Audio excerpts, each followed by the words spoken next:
We're going to get going, everybody. Please stand for the pledge. Allegiance to the flag of the United States of America, to the republic for which stands one nation, under God, indivisible, liberty and justice for all. Thank you. Kenny's out. I will be doing the roll call. Okay. If you bear with me 1 second, I will pull it out of this pile here. Well, we'll just go around the table. Mr. Reese. Present. Mr. Ford. I'm here. Mr. Coyne. Present. Ms. Chesney. Here. Mr. Karam. Here. Mr. Brodsky. Here. Mr. D'Elia. Here. Whoever's not here, raise your hand. Sorry, just kidding. All right, very good. We'll go with We it. have a quorum. Yeah. You have the draft September 23, 2024 minutes in your packet. Is there a motion to approve? So moved. Second. Aye. Any comments, discussion, concerns? All those in favor? Aye. Anybody opposed? Thank you. First item on our agenda, approval of water rates for the fiscal year 2025. It's in your resolutions section of our packet. Are you doing this, Pat? Yeah, there's a couple things we'll mention very quickly. As you all know, we are required to have a rate hearing prior to voting on the rates. We did do that. There was one speaker. He spoke very well on behalf of the rest of the customer base, I will say. However, the other thing I wanted to point out is in your packet is a letter from our rate consultant. We are required to have his approval before you can vote, and we have that certification letter. So essentially, they met with Jim and I by phone and ran through all the numbers and have agreed that it all works as proposed and that we meet all of the covenants laid out in our bonding requirements for debt service coverage and everything else. So our rate consultant has officially said this works, they're satisfied, and you have the green light to vote on this rate structure as proposed, which is a 5.5% rate increase, as you know, $1.97 per month for the average household. And I think that's probably all that's relevant at this point. Unless anybody has any questions, which Jim or I will be happy to answer for you. Any questions or comments? You have a resolution.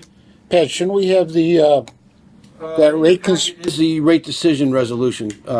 Yeah. It's the first item in our. Yeah. Um, In your package. But I think this the consultant's letter ought to be attached to this resolution. Yeah. It's not mentioned in the resolution, or I missed it if it is. Oh, I see. I want it with it because it shows that we cleared that hurdle. Yeah. You mean as actual clause in the resolution? No, it's an exhibit. I don't care what Attach it. you. I mean, that's why it's in your packet. Yeah. Yeah.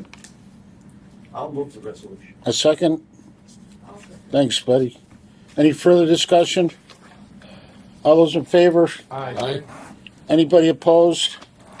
Thank you. The next item would be the approval of the budget for 2025. Does somebody care to move the resolution? Thank you, Rich. Is there a second? Second. Thank you, Carl. Any discussion, questions, comments? I would note that we had two budget hearing meetings for the board, so this was thoroughly vetted. All those in favor? Aye. Anybody opposed? Thank you. Jim, the financials? Yes, in your binder is September's monthly report. There it is. Okay. So this is the ninth month, September 30th, 2024. Consumption is down. Year to date, it was like 0.75. It's gone down to like 0.71. So it's like 0.25% down, which is, we expected that. So I'm not too concerned about that. Cash flow, we had significant recovery this past month, it eliminated our deficit, year-to-date deficit. So we're about even for the year. We need to build that up a little because we have retirement payment in December. We have some insurance payments in December, January period.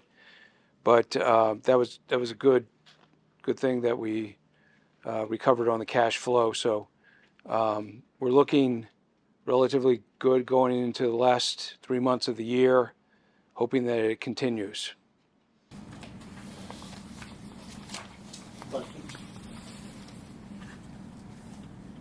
Good job. Do you want to do the investment report, Jim? Yes, investment report, I think, is the next thing. It's in your binder. I think it's under, what tab is that, Pat? Committee, okay. Public authority law requires that we provide you a quarterly investment statement showing the balances of our investments, any earnings year to date, and any fees paid year to date. I believe on the last page you'll see it's 800 and something thousand we've earned year to date. 800, I have it in here. We budgeted for the year about 850, so we're going to exceed that. We're doing very well, and it continues. We're earning between 4 and 5% on a lot of our investments, so we are doing very well, and that's helped us out to balance our budget this year. Any questions for Jim on this? We need a, did you have something, Mark? We need a motion to approve the third quarter investment statement. Thank you, Rich. A second. Mark, thank you. Any further comments, discussion? All those in favor? Aye. Anybody opposed? Thank you. Pat? I have just a couple quick items. One, you've heard an awful lot about the lead service line inventory that was due to be handed into the health department. It did go in a day or two early. It was submitted by Barton LaJudas Engineering for us on October 14th, Columbus Day. And we will wait to see what the health department renders an opinion about it, but we believe it was acceptable in the form that it got sent in. What happens next, we're not quite sure. The new rule, the lead and copper rule that was modified and revised recently, just came out right around the same time. We're still trying to make some sense of it. Phil's been all over it, but we still don't know at this point. There's language about having access to the private side versus having ownership of the private side versus other things. So we don't know really what our obligation is going to be yet on the private side. So we really can't scope out going out over the next year or two what we're going to be expected to do. Other than we will move ahead with having to do adding additional phosphates to the treatment process to try to enhance our corrosion control to limit lead while we wait to see what we're going to need to do for lead service replacement lines. The other thing I did want to mention very quickly is that because of your vote at the last meeting where we approved the next 2 or 3 years of capital projects and requested to the Finance Authority for them to commence bonding to get those funds, tomorrow is going to be their kickoff meeting of the bonding process. So that'll be right here at noon. And they'll be on their agenda will be hiring the team of consultants that all get together to help us do this bond issue. So hopefully that'll go smoothly, and I would expect that we'll be closing on those bonds, I'm going to say probably early January. And then we'll have the funds deposited to construction fund. We can move ahead with all the projects. Other than that, that's all I have for now, unless there's any questions. Any questions for Pat? Good report, Pat. Any old business? Short and sweet. Any new business? New business, we have a couple of resolutions which, Total? yeah, 4, right? Yes. Yes, 4 in total. They came about very late. We were waiting for the unions to get back to us on a couple of issues. And our HR director, Sandra Derrick, can walk us through these. They're pretty simple and straightforward, but I'll turn it over to Sandra to walk through. Okay, I'm gonna do the 2 Teamsters ones first, then the 2 MEA. First Teamsters, currently, we have water maintenance persons rotating, doing the tapping of new lines. The tapping equipment, when they're rotating, isn't really being taken care of properly. We didn't want to assign those duties to one person, and they wouldn't do it without getting the water maintenance person tapper pay. That title is included in the Teamsters agreement. However, when I looked at the tapper pay, the problem is the water maintenance person tapper is not a title that's acknowledged by civil service, so we couldn't use that as a separate title. And the pay associated with it was actually higher than that of our dump truck drivers that are required to have a CDL. So the unit agreed to make the water maintenance person tapper title obsolete since it's not recognized by Oneida County Civil Service, and instead pay the water maintenance person a 65-cent differential which will make it less than what the dump truck driver makes. So in essence, the person that was the tapper before was going to get $24.60 an hour, which is $2.26 more than a water maintenance person. And we actually brought that down to only 65 cents over what the water maintenance person is. So we're saving $1.41 an hour basically by passing this resolution and making sure that, you know, it's just a designation and not a change in title that's not acknowledged by Oneida County Civil Service. Any questions regarding that? Makes sense. Someone care to move whether there's a resolution attached to the memorandum? So moved. A second? Did you get that, Pat? Carl moved it. Were you taking notes? Carl moved it and Mark seconded it. Any further discussion? You're definitely fired from this position. All those in favor? Aye. Anybody opposed? Thank you. Okay, the next one also with the Teamsters unit. Basically, what we were previously doing, the amount of vacation we're giving employees and we were giving employees is exactly the same. At year one, at 6 months, we were giving them a week. At a year, we were giving them a week. So they got their 2 weeks for the first year, but then they were waiting a whole nother year to get that second week. But if they left during that year, we were paying it out. So basically, we were letting them accrue it. They had earned it, but we weren't letting them use it. So what was happening was between years 1 and 2, employees felt like they were shorted on time. But if they left, we had bigger payouts because we were always paying out the time they earned but couldn't use.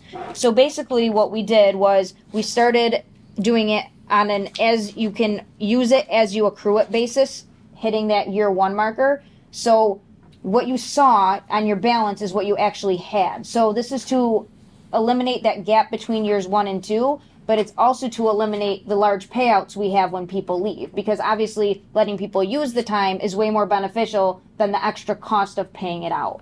So when we did that, some people went over the 30 days they had because we had to give them a dump to date, you know. So basically this memorandum of understanding waives the provision in the contract that says they can only carry 30 days. It waives that through December 31st, 2025. So it's in essence just letting them get under that 30-day marker by 2025. It gives them a buffer instead of having to ask Pat if they can carry it over 30 days. They can just do it without having to ask. It eliminates another provision in the contract that contradicted the 30-day thing that said that Pat also had to give them permission to carry from year to year, and then also if it's in excess of 30 days. So we just waived that altogether. They can carry 30 days. We were letting them do that anyway, even though the contract said they couldn't. So we're waiving the 30 days up through the end of 2025, but if they leave at any time within between now and then or after that, the provision that says they only get paid for 30 days, that still stands.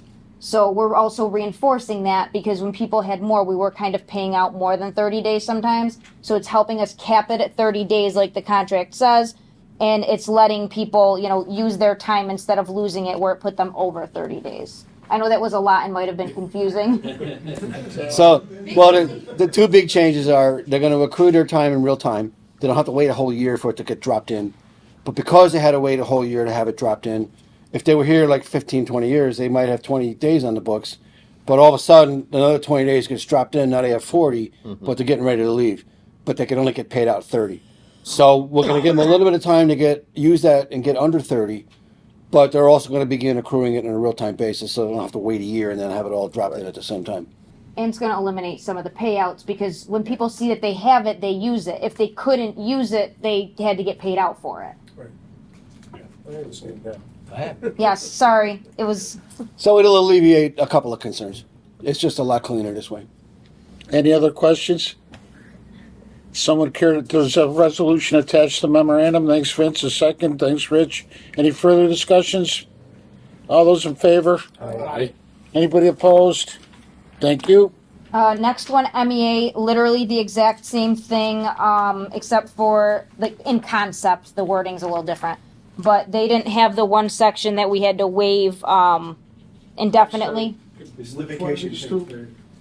So it's the one that says no accumulation of vacation credits in excess of 30 days. Yep, so it's the same resolution, just for the other unit. Basically, if they're over 30 days at any point between now and December 31st, 2025, it's okay. They don't have to ask Pat for permission to carry over 30 days. Once we hit the December 31st, 2025, they're capped at 30 days no matter what. And whether it's now or then, they only get paid out for the maximum of 30 days like the contract states. Any further questions regarding the 30 days? Someone care to move the resolution? Thank you, Bruce. Second, Betty. Any further discussion? All those in favor? Aye. Anybody opposed? Thank you. Next and final. All right, last one. So we have a retirement tomorrow in the engineering department. It's a senior engineering aide. After discussions, with Dan on his department needs, it was determined that they need somebody to do some GIS tech work. Civil Service classified that position, reclassified it to Geographic Information Systems Technician 2. It was a title that was not currently in the MEA unit or in any unit. We set the salary that's in here in the MOU, and this is an agreement with MEA to add the title to their unit. And if I can just add something very quickly. In the past, Salaries, pardon me? these salaries. Those salaries are going to be what appears on the table of the MEA contract as it exists, given the increases that have already been pre-approved in the current contract. But are these current salaries? Yes. So we're not changing. You're not changing anything other than the Geographic Information Specialist. This title didn't for next exist year. previously. This Right. is a brand new title. Civil Service. This is a little bit different than the person leaving. Civil Service assigned the duties to this title, which is higher level quals. It's a GIS tech. The person now is doing like lower level engineering aid work, but we currently have a need for somebody to do GIS work. The only thing I was going to add is that in years past, when we created new titles and had them approved by Civil Service, sometimes the MEA wasn't very aggressive about wanting to bring those into the unit. So we had a whole bunch of people that were unrepresented. And frankly, it's a little bit of a pain in the neck because they'd all keep coming in and trying to plead their own case for higher increases than everybody else, et cetera. Because they had a philosophy that they didn't want the group getting that big. Now they really would like more titles. And if we did not willingly hand this over to the MEA, they could petition through PERB, Public Employee Relations Board, and say, we think this title falls within the scope of what we represent, it belongs in our unit, and we wouldn't have any basis to deny that. There's no reason to go through that because we're perfectly comfortable saying, yes, this title belongs in that unit. So Sandra sat down with the leadership of that group and said, we'll induct us into your unit. So we're just adding this title at that pay rate into their bargaining agreement, so it'll appear in their roster. And this is also already in the budget, I believe, as well. I think we put it in the budget as the new title. Yes. Any questions regarding this? Yeah, what's the qualifications for this? I believe a bachelor's degree in engineering or something of the sort, and then 1 year, I believe, doing GIS and GPS work, if I remember correctly. Something along those lines, very close to that. But it's a Yes, engineering related, or geography, but it's, Science related. yes, it has, or related field. bachelor's minimum. Or associates and the equivalent experience of what would constitute a bachelor's, or a high school and experience that would constitute a bachelor's. In civil service, what they do is when they have quals, they have to equate to each other. So they consider all the qualifications equal. So it could be bachelor's in 2 years experience, associates in 5 years experience, high school in 10 years experience. I'm just throwing out examples. Yeah. But they have that substitution. But we didn't set those qualifications. Those were already on the job spec that they assigned the duties to. Yeah. Yes, this is not a new job spec on their side. It's just a new title for us. They have one in the planning department, actually. I figured planning, that's what I. Yes. Any other questions? Someone care to move? Did we move the resolution? Vince, thanks. Second, Bruce. Any further discussion? All those in favor? Aye. Anybody opposed? Thank you. We're adjourned. Thanks, everybody.